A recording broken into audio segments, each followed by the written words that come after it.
Les damos la bienvenida a la sesión número 10 del taller de creación literaria para escritores. La dirección del taller está a cargo del escritor Juan Diego Mejía y busca fortalecer a escritores con proyectos narrativos en curso que requieren acompañamiento en la creación literaria, centrada en el género narrativo, cuento, relato, crónica y novela. El taller de creación literaria de la Biblioteca Pública Piloto está dirigido a personas mayores de edad que tengan en proceso un libro de cuentos o novelas. Vamos a trabajar los cuentos de Hernán, muy rurales, como ya nos había pintado su escenario en la primera intervención. Entonces, ¿quién quiere hablar? Bueno, empiezo si quiere. Dale, Aleja. Este primero, bueno, empecé a leerlo y me parece que en el primer párrafo tiene todos los personajes ahí. Entonces habla de Eloísa, Fercho, Geno Marín, que no lo vuelve a mencionar nunca, Antonio y Lola.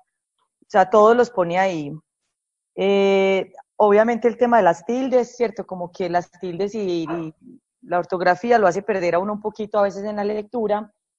Pero espérate, Aleja. Horacio, ¿quién es el que habla? No, el otro, el amigo, él le habla todo el tiempo a Horacio porque lo está El llevando hacia amigo, el el hospital. amigo. Pero Ajá, el amigo no puede hablar, ¿cierto? Entiendo no, que va como acostado en el caballo, inclusive él manda el caballo por el río. sí, sí, pero él está todo el tiempo, o sea, el que va con Horacio, todo el tiempo está hablando. Sí, exacto. Entonces, y está Pero hablando, parece que él le está oyendo, pero no puede pero hablar. no puede hablar, sí. Sí. Entonces, una conversación solo y me parece que va mostrando, no sé, no me enganché tanto con esa manera de narrar la historia. Ok, ok. Bueno, sobre este cuento, ¿quién más tiene sobre el primero? Aunque realmente en la forma de titular nos hace pensar que los dos se podrían hablar porque son dos cuentos de lo mismo. No sé, o sea que si quieren hablamos de los dos. ¿Quién iba a decir Jessica? Sí, a mí la verdad, pues sí me descolocó un poquitico también la ortografía, pero en general me gustó el cuento o me pareció agradable la forma de referirse a él, de hablar con él. No me pareció que se exagerara en el uso del lenguaje, pues, o de la jerga paisa, por así decirlo, porque me parece que lo manejo bien, me gustó en ese sentido. Sin embargo, el segundo no me atrapó igualmente. O sea, el primero me gustó, me pareció simplemente un soliloquio de una persona lanzándole un montón de reproches soterrados a su supuesto amigo, de quien en verdad tiene mucho que decir. Eso me pareció bien. La historia que nos deja, o el de venganza de Fernando, también me pareció bien narrada. Sin embargo, en el segundo no me conecté de la misma manera. Ya el lenguaje ya sí me pareció más chocante. Sin embargo, me pareció un trabajo, ahí sí la ortografía que la cuide un poquitico más, porque obviamente eso descoloca completamente al lector, pero en general los cuentos me gustaban el primero más que todo. Vane. Bueno, a mí, bueno, yo que soy rural, mentira, no, el tono rural lo logró muy bien, sobre todo en el segundo. El segundo me sentí en el parque del pueblo escuchando la conversación de cualquier dos campesinos un domingo. Pero sobre el primero quería decir que además de los problemas de ortografía y de puntuación que tiene, que son muchísimos y que hacen demasiado ruido cuando uno va leyendo, eh, el tono del soliloquio y como los reproches repetitivos me parece que no son extraños porque entre campesinos esa es la cultura, o sea, si a vos te pasó algo es tu culpa porque algo hiciste.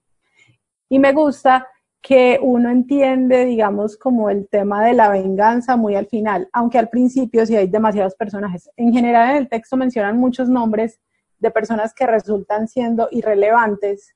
Lo que decían ahorita en el primer párrafo hay como cuatro personajes y solo uno o dos tienen trascendencia en el escrito, entonces yo creo que hay que, en esos casos, para no generar ruido con los nombres, obviar, pues se quedó jugando con un amiguito o con el vecino o lo que sea y no hay que decir que es el hijo de no sé quiéncita.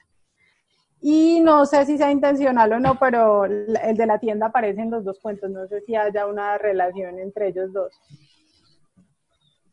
Es posible que estén pegados. Bueno, va... ¿Quién? Mateo. Hola, buenos días, ¿cómo están?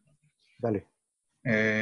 Bueno, aparte de lo que ya han dicho los compañeros, a mí me parece que tiene un problema, no sé cómo llamarlo, puede ser como de objetividad en la reproducción del habla, porque el narrador que, en el primero estoy hablando, el narrador que le habla a Horacio, a mí, a mí me parece que hay cosas que las dice de una forma y que Horacio ya las ha vivido y que, no sé, las tendría que insinuar como de otra manera, como cuando habla de la muerte del pelado, que entre los dos lo enterraron, y a mí se me hizo muy raro que uno le hablara así a un amigo de algo que han vivido los dos, ¿cierto? Cuando uno recuerda una anécdota con un amigo, digamos que uno no es tan exacto ni tan referencial de las cosas que hizo, sino que se entiende que hay como un código en común y que solo insinuando algunas cuestiones ya se va a entender. Entonces, a mí se me hizo que era como sobreexplicativo para el discurso que se llevaba en la narración y que debería no decir cosas tan literalmente, sino más bien insinuarlas, por la relación que tienen ellos dos, pues, que son inclusive compadres, etcétera, etcétera. En cuanto pues, a lo que han dicho los compañeros de los problemas de ortografía y de todo eso, pues estoy de acuerdo. Hay un gran problema, sobre todo en el voceo. Hay problema en el mal uso de los puntos suspensivos, hay problemas de tipeo, inclusive pues a veces se traga alguna letra o deja un espacio donde no va. Todas esas cosas hay que revisarlas. Y también vi en el segundo una contradicción en el discurso. Esto lo hacía, creo que era Lovecraft el que hacía mucho esto, que te decía, era una sensación indescriptible, punto, y te empezaba a describir esa sensación, ¿cierto? Entonces lo que hace aquí el compañero es, esa bestia, decía algo así como, esa bestia era indescriptible y acto seguido empieza a describirla, ¿cierto?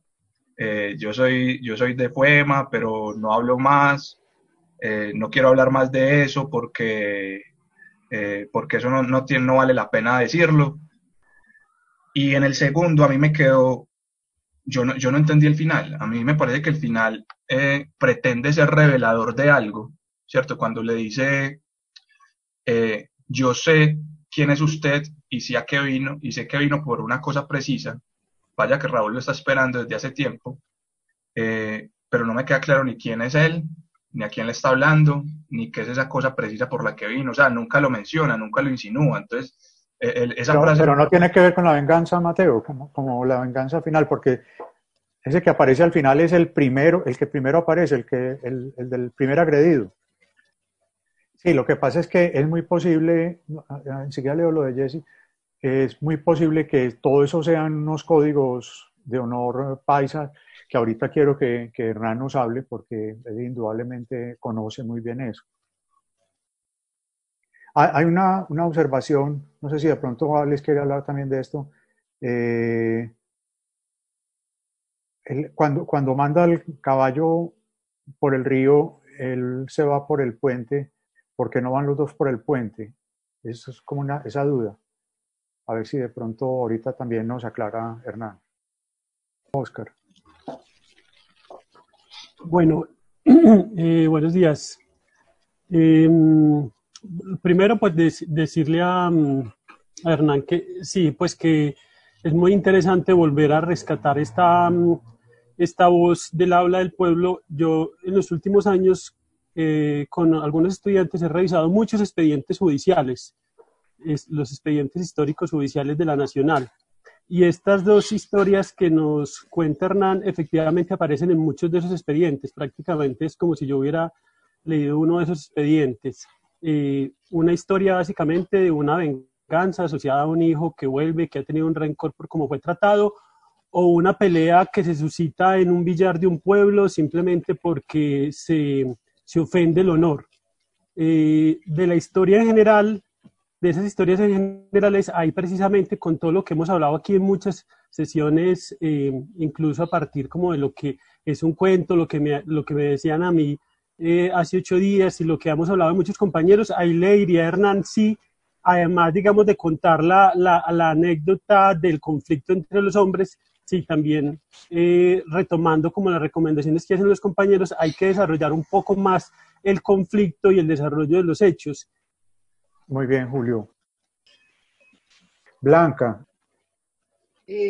Bueno, a mí me gustaron mucho lo que ustedes han hablado del lenguaje, del tono, de la atmósfera que se crea en los dos, pues uno se ubica pues en la ruralidad, en el lenguaje de la persona que está narrando, que es un campesino. El tema yo lo veo que fundamentalmente es la venganza y eso es lo que los une. En el primero es Fernando, el hijo adoptado, pues, el maestro, digamos, que se venga de él por el maltrato. Y en el segundo también es el primero con el que tuvieron pues ese conflicto por el juego. La cosa es que es muy raro que él se venga a vengar, porque, pues que vaya al pueblo a vengarse, porque él fue el que le cortó el cachete al otro. Es posible que lo que venga pues es al saldar cuentas de todas las muertes que han pasado en las familias, porque uno dice, ¿por qué se va a vengar si él fue el que le cortó el cachete al otro? Él no viene a vengarse, pues.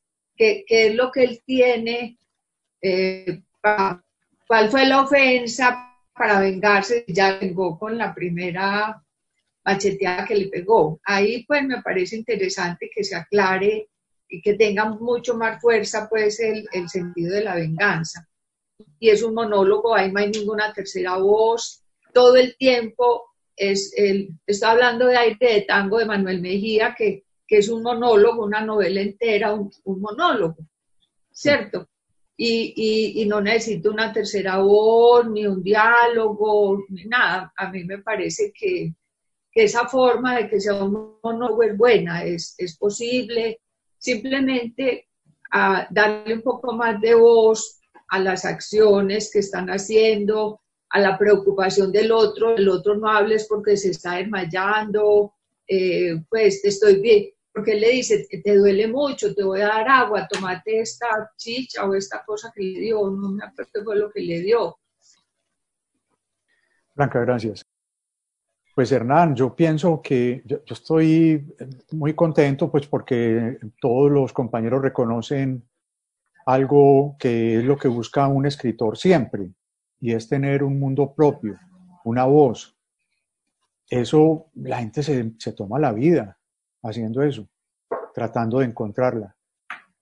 ¿Por qué? Porque en general la gente, sobre todo la gente criada en la ciudad y con ciertos amigos emperifollados intelectuales, parece como que le genera mucho ruido a la vida de uno. Entonces uno es muy difícil oírse y uno empieza a oír a todos los demás, menos a uno mismo. Y uno se pasa la vida construyendo una burbuja donde uno se pueda meter para poderse oír. Y cuando lo encuentra es una maravilla, porque no es que se le faciliten las cosas, sino que uno se siente más feliz, porque ya es uno el que está hablando.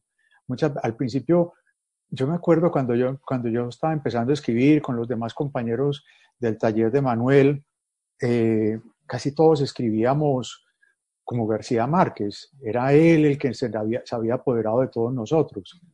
Y era muy difícil sacarnos esas influencias.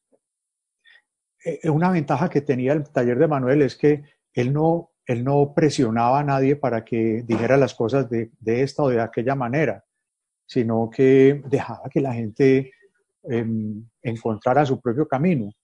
Yo creo que vos lo encontraste y ese es el gran mérito de estos dos cuentos. Estoy de acuerdo en que Tierra Colorada está en el top y estos están un poco más abajo. ¿Pero qué les falta a Hernán? Bueno, pues primero, hazme el favor, ortografía, más cuidado, para que podamos leerte con más tranquilidad. Porque es que de verdad que cuando uno empieza Yo no sé si es que me estoy volviendo como Cata Trujillo, que uno no puede leer sin estar corrigiendo. Y entonces eso le quita a uno mucho tiempo y tiene que volver a empezar. Y hasta que no está corregido, uno no lo puede leer tranquilo. Pero Hernán, encontraste una voz y es una voz que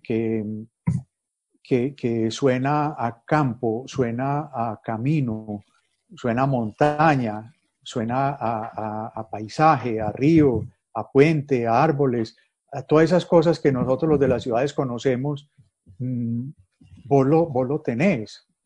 Es una riqueza inmensa. Pero hay una voz que todavía no se ha podido acomodar y es que es un híbrido entre el hombre culto y el hombre de ciudad. ¿Cómo hacer para que oigamos a un hombre de campo, pero con el lenguaje que es? No es como decía Carrasquilla, yo creo que Carrasquilla se equivocó, pues no se equivocó, sino que para su momento él reivindicaba los localismos, y tiene un texto, un ensayo diciendo de por qué los personajes del pueblo tienen que hablar como hablan en la calle. Y eso, pues realmente, aquí lo hemos dicho muchas veces, no es que hablen textualmente como hablan en la calle, sino que a uno le parezca que hablan como en la calle. Es muy distinto. Y eso es lo que hay que lograr. Y eso es artesanía, eso es laboratorio, eso es taller, eso es trabajar en la forma de expresarse hasta que la encuentre. O sea, no es hacerlo una vez y dejarlo, no, porque me sonó bien, no, es trabajarlo hasta que parezca, hasta que la gente crea que está oyendo a alguien del campo.